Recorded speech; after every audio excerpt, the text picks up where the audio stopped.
The snow was falling so thick I couldn't see my own breath. That's what I remember most. Not the cold, not the silence, but the fact that when I exhaled, nothing appeared in the air, like the forest had swallowed even that. Deep in the Montana wilderness, where the trees grow so dense the sun barely touches the ground, there are places people don't talk about, places where hikers go missing, where entire search parties turn back, refusing to explain why, where the only thing you'll find in the snow are tracks that shouldn't exist. Few people know what really happens out there. The ones who do rarely speak of it twice. This is what happened to 3 people who went into those woods. Only one rule connects their stories. When the forest goes silent, you don't stay to find out why. Before the darkness closes in, hit subscribe and ring that bell. Here at Chills from Reality, every story leaves a mark, one you might not forget. It was late October when Marcus drove into the Bitterroot Range. He wasn't a tourist. He'd grown up near those mountains, hunted them since he was 12. He knew the trails, the weather patterns, the places where cell service died and never came back. But that afternoon, something felt wrong. The road twisted through dense pine, the kind that blocked out the sky. His truck rattled over gravel, headlights cutting through the mist that clung to the trees like breath. He was heading to an old hunting cabin his grandfather had built decades ago, a place he hadn't visited in years. The sun was setting fast. By the time he reached the trailhead, the light was already bleeding out of the sky. He grabbed his pack, his rifle, and started walking. The path was overgrown, but familiar. Fallen branches, wet leaves, the smell of rotting wood and moss. He'd been walking for maybe 20 minutes when he noticed it. The silence, not the peaceful kind, the kind that presses against your ears. No birds, no wind, not even the sound of his own footsteps seemed to carry. He stopped, listened, nothing. And then, faintly, a voice calling his name. Marcus froze. The voice was distant, muffled, like it was coming from somewhere deep in the trees.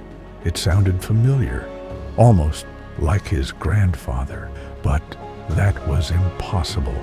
His grandfather had been dead for 15 years. He turned slowly, scanning the forest. Shadows stretched between the pines, thick and tangled. The mist was heavier now, moving in slow, rolling waves. The voice came again, closer this time. "Marcus!" His hand tightened around the rifle strap. He knew better than to answer. His grandfather had taught him that. Never respond to a voice in the woods unless you can see who's calling. He kept walking, faster now. The cabin wasn't far, maybe another mile. The trail curved upward, winding through a narrow pass where the trees grew so close their branches formed a tunnel overhead. That's when he saw it. A figure, standing in the path ahead, motionless. Marcus stopped dead. The figure was tall, too tall, silhouetted against the gray mist. It didn't move, didn't shift, just stood there, facing him. He raised the rifle. "Hey!" His voice cracked in the stillness. "Who's there?" No response. The figure remained perfectly still. Marcus took a step forward, then another. His breath came short and fast. The mist swirled around the shape, and for a moment he thought he could make out details. A coat, dark fabric, something pale where the face should be. But when the mist cleared, there was nothing, just trees. He blinked. looked again. The path was empty. Not even a shadow remained. His heart hammered in his chest. He scanned the forest, turning in a slow circle. Nothing moved. Nothing breathed. He started running. The cabin appeared through the trees like a ghost. Old logs, sagging roof, windows black and empty. Marcus shoved the door open and stumbled inside, slamming it shut behind him. He dropped his pack and leaned against the wall, gasping. The cabin was cold. Dust covered everything. The air smelled like mildew and decay, but it was shelter. It was solid. He lit a lantern and set it on the table. The light pushed back the darkness, just barely. Shadows gathered in the corners, thick and patient. He tried to calm down, told himself it was nothing. Exhaustion, the mist playing tricks. But his hands were still shaking. Outside, the wind began to pick up, and then he heard it again. A voice right outside the door. "Marcus!" He froze. The voice was clear now, unmistakable. His grandfather's voice, low and rough, the way it sounded when he was angry. "Open the door, boy." Marcus stared at the wooden planks. His rifle was leaning against the wall, just out of reach. He didn't move. "I know you're in there." The door rattled. Once, twice, then silence. Marcus grabbed the rifle and backed into the corner. His finger hovered over the trigger. The lantern flickered, shadows jumping across the walls. Minutes passed. Nothing. He thought maybe it was over. Maybe whatever it was had left. Then he heard the footsteps.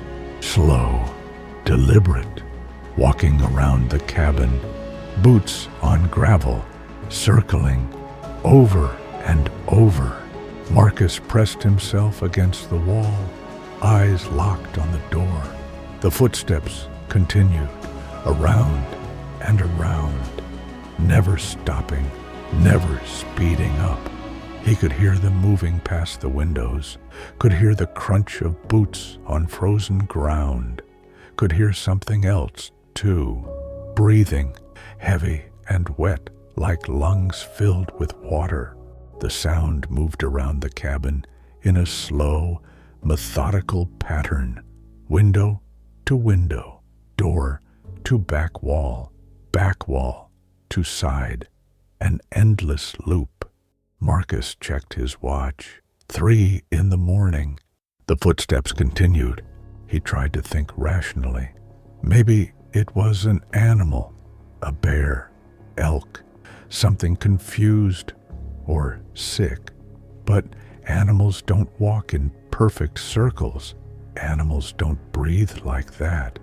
At 4 a.m, the footsteps stopped.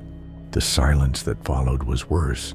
Marcus strained to hear anything, any movement, any sign of where it had gone. Nothing. He waited. 5 minutes, 10, 15. Still nothing. He crept to the window and peered through a crack in the boards. The forest was dark, impenetrable. The mist had thickened, pressing against the glass like something alive. And then he saw movement. Just beyond the tree line, a shape, tall and impossibly thin, standing between 2 pines. It wasn't moving, just watching the cabin. Marcus stepped back from the window. His breath came in short, rapid gasps. He backed into the center of the room and sat down, rifle across his lap. He wouldn't look at the windows again. Couldn't. The hours crawled by. The darkness outside began to soften, turning from black to deep gray. Dawn was coming. When the first light touched the trees, Marcus heard something new, scratching at the door. Slow, methodical, like fingernails dragging down wood. It went on for 3 minutes, then stopped. Marcus waited another hour before he moved. He cracked the door open, rifle raised, finger on the trigger.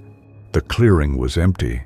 Morning light filtered through the trees, pale and cold. Everything looked normal, peaceful.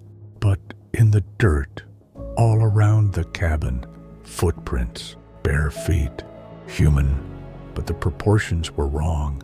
The toes too long, the stride too wide. They circled the cabin dozens of times, overlapping, creating a maze of prints in the frost. And they led into the forest. Marcus followed them with his eyes. They went about 20 feet into the trees, and then nothing. They just stopped, like whatever made them had simply lifted off the ground and disappeared. Marcus packed his things in 10 minutes. He didn't bother cleaning up, didn't bother securing the cabin. He just left. He drove straight through, didn't stop until he was back in town. When he got home, he showered for an hour, scrubbing his skin until it was raw, trying to wash away the feeling of being watched. That night, he dreamed of the cabin, dreamed of standing inside, looking out at the window, and in the dream, he saw himself standing in the clearing, staring back, smiling. He woke up screaming. 3 days later, Marcus put the property up for sale. He didn't mention what happened, didn't put it in the listing. He just wanted it gone. A young couple bought it 6 months later. They were excited, talked about fixing it up, making it a weekend getaway. Marcus never told them about that night. But 2 weeks after they closed on the property, the couple called him, said they'd gone up to check on the place, said they'd found something strange. Footprints all around the cabin, fresh ones, even though no one had been there in months. Marcus told them he didn't know anything about it, told them it was probably hikers, trespassers, but he knew it was still there, still waiting. The couple never went back. They abandoned the property without ever spending a single night there. The cabin still stands today, slowly rotting into the forest, and every winter, when the snow falls thick enough, the rangers find them. Footprints, circling, waiting for someone to come back. Would you have opened that door? Would you have stayed until morning? The second story comes from a woman named Claire. She was a wildlife photographer, spent weeks at a time alone in the wilderness. She wasn't afraid of the dark, wasn't afraid of being isolated, until the night she camped near Freezeout Lake. It was early November. The lake was mostly frozen, the surface cracked and white under the moonlight. She'd set up her tent near the shore, tucked between 2 clusters of spruce trees. The plan was simple: stay 3 days, photograph the migrating birds at dawn, then head back. The first night was quiet, too quiet. She woke around 2 in the morning to the sound of ice cracking, sharp, loud snaps echoing across the lake. She unzipped the tent and looked out. The moon was full, casting everything in pale silver light. The lake stretched out before her, vast and still, and there, in the middle of the ice, a figure standing perfectly still. Claire squinted.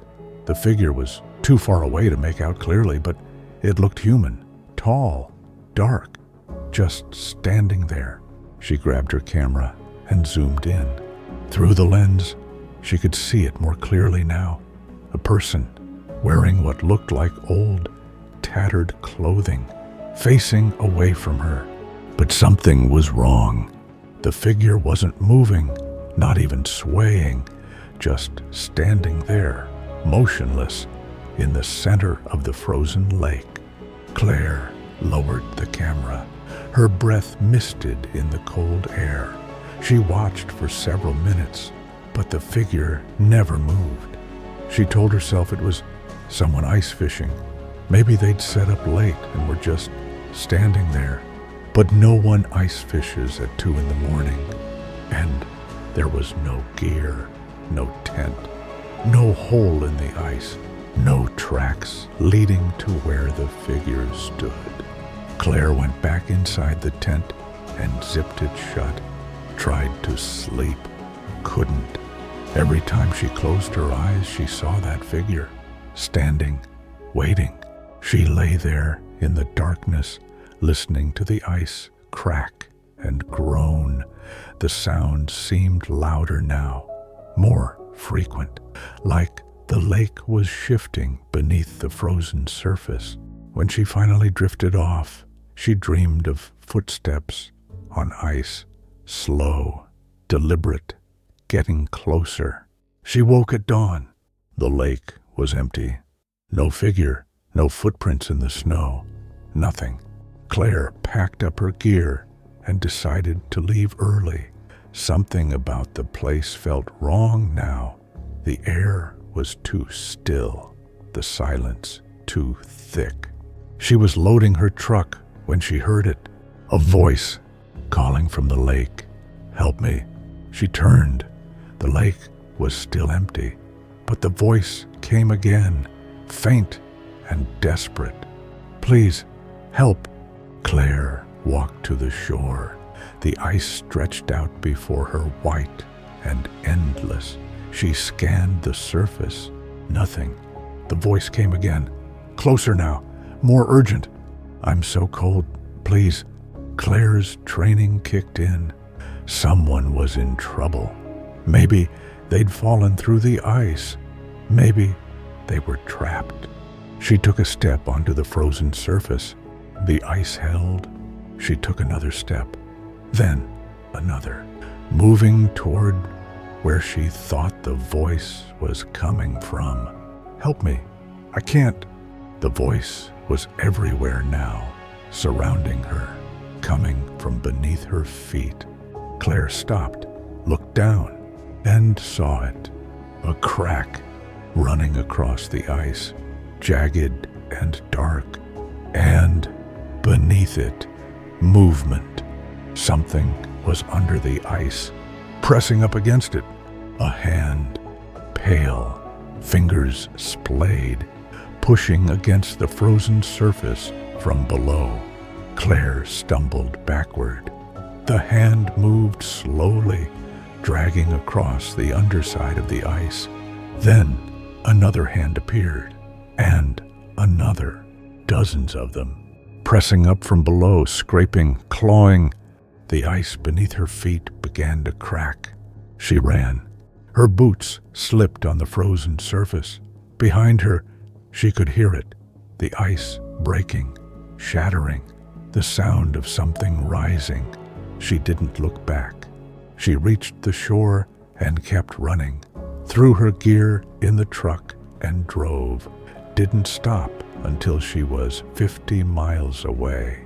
Later, she looked up the history of Freezeout Lake, found old reports, missing persons, drownings, people who'd gone out on the ice and never came back. One article caught her attention. Winter of 1968. A group of teenagers had gone out on the ice for a party, 12 of them in total. The ice gave way. Only 3 made it out. The bodies of the other 9 were never recovered. The lake was too deep, too dark. Search and rescue called it off after 2 weeks, but locals said they could still hear them in the winter when the ice froze thick. Voices calling for help, hands pressing against the underside of the ice, trying to find a way out. Claire never went back to that lake, never photographed it again. Sometimes, late at night, she still hears it, the voice calling her name, asking her to come back, asking her to help. Do you think she imagined it? Or did something beneath that lake try to pull her down? The third story is the one that still keeps people awake. It happened to a ranger named Tom. He'd worked in Glacier National Park for over a decade. He knew the backcountry better than most, knew which trails were safe, which weren't. And he knew the stories, the ones about the missing mile, a stretch of trail that ran through a narrow valley between two ridges. Hikers avoided it. The ones who didn't sometimes didn't come back. Tom didn't believe in ghost stories, but he'd seen the reports. 3 people in 5 years vanished without a trace. No bodies, no evidence, just gone. So, when a call came in about a hiker overdue on that trail, Tom went in alone. It was late afternoon when he started. The sky was gray, heavy with clouds. Snow was forecast for that night, but he figured he had a few hours. The trail was narrow, winding through dense forest. The trees here were old, twisted, their branches hanging low like skeletal fingers. The air smelled like wet bark and moss. He called out as he walked, "Hello, anyone out here?" His voice echoed, then died. He kept going. The valley deepened, the ridges rising on either side. The light was fading fast now. Shadows pooled between the trees. And then he saw it, a backpack lying in the middle of the trail. Tom approached slowly. The pack was wet, covered in mud. He knelt down and opened it. Inside, a wallet, a water bottle, a map. The wallet belonged to Sarah Mitchell, 26 years old, from Seattle. Her driver's license photo showed a young woman with dark hair and a bright smile. No blood, no signs of struggle. He radioed in, gave his coordinates, but the radio crackled with static. No response. He tried again. Nothing. Tom stood up, looked around. The forest was silent. Not even the wind moved. And then he heard footsteps behind him. He spun around. Nothing. The trail was empty, but the footsteps continued, slow, steady, coming from somewhere in the trees. Tom drew his flashlight and aimed it into the forest. The beam cut through the shadows, illuminating tree trunks and wet leaves. Nothing. The footsteps stopped. He waited, listened, and then laughter. Faint, distant, like a child. Tom's blood ran cold. There were no children out here. No one should be out here. The laughter came again, closer now, moving through the trees. He started backing away. The beam of his flashlight swept across the forest, catching glimpses of movement, shadows that didn't belong. And then he saw her, a little girl, standing between the trees, barefoot, wearing a dirty white dress, her hair hanging in wet tangles over her face. Tom's heart stopped. "Hey," his voice was barely a whisper. "Are you okay?" The girl didn't move, didn't speak, just stood there, staring at him. Tom took a step forward. "Where are your parents?" The girl tilted her head, slowly, too slowly, and then she smiled. Tom ran. He didn't know why. Instinct, terror, something deep and primal, screaming at him to move. He ran down the trail, boots pounding against the dirt. Behind him, he could hear it, the laughter following, getting closer. He didn't look back. The trail twisted, narrowed. Branches whipped against his face. His lungs burned, but he kept running. And then the trail ended. Just stopped. A sheer drop. A cliff he'd never seen before. Tom skidded to a halt, teetering on the edge. Below, darkness. Above, the ridges closing in. He turned. The girl was standing right behind him, close enough to touch. Her eyes were black, empty. Her smile stretched too wide. And she whispered, "You shouldn't be here." Tom stumbled backward and fell. He doesn't remember hitting the ground, doesn't remember how long he lay there. But when he woke, it was dawn. He was back on the trail. The backpack was gone. The cliff didn't exist. He was lying exactly where he'd found the backpack, like nothing had happened. Tom sat up slowly. His body ached. His head throbbed. But he wasn't injured. Not a scratch. He looked around. The forest was quiet, normal. Morning light filtered through the trees. He stood up and walked back the way he'd come. Didn't run this time, just walked, trying to make sense of what had happened. When he reached his truck, he radioed in, told them he'd found the backpack, but no sign of the hiker. Told them he'd searched the trail and come up empty. He didn't mention the girl, didn't mention the cliff, didn't mention falling. When he got back to the station, they told him they'd found something. Sarah Mitchell's car, parked at the trailhead, keys still in the ignition. But there was something else, a note on the dashboard, handwritten. It said, "I saw her too. I'm sorry. Sarah Mitchell was never found." 6 months later, another hiker went missing on that same trail. And when the search party went in, they found something. A little girl's shoe, wet, covered in mud, sitting in the middle of the path. No one could explain where it came from. No missing children had been reported. No evidence of anyone else being on that trail. Tom looked at the shoe when they brought it back, recognized it immediately.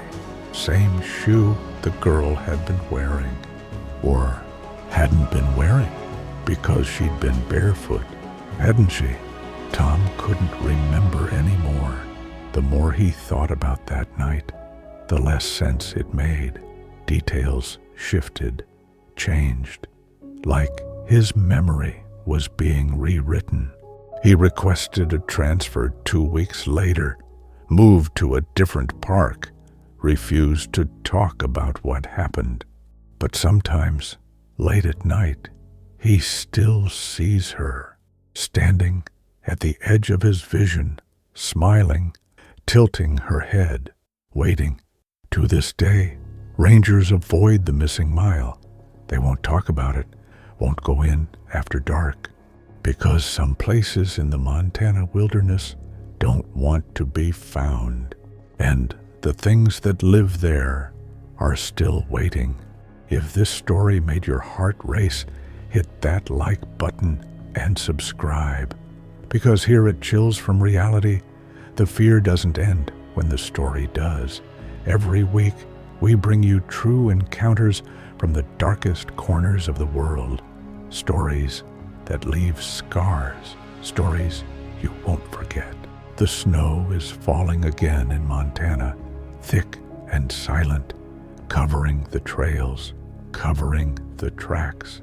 And somewhere, deep in those mountains, something is still calling, still waiting, still watching. Would you answer?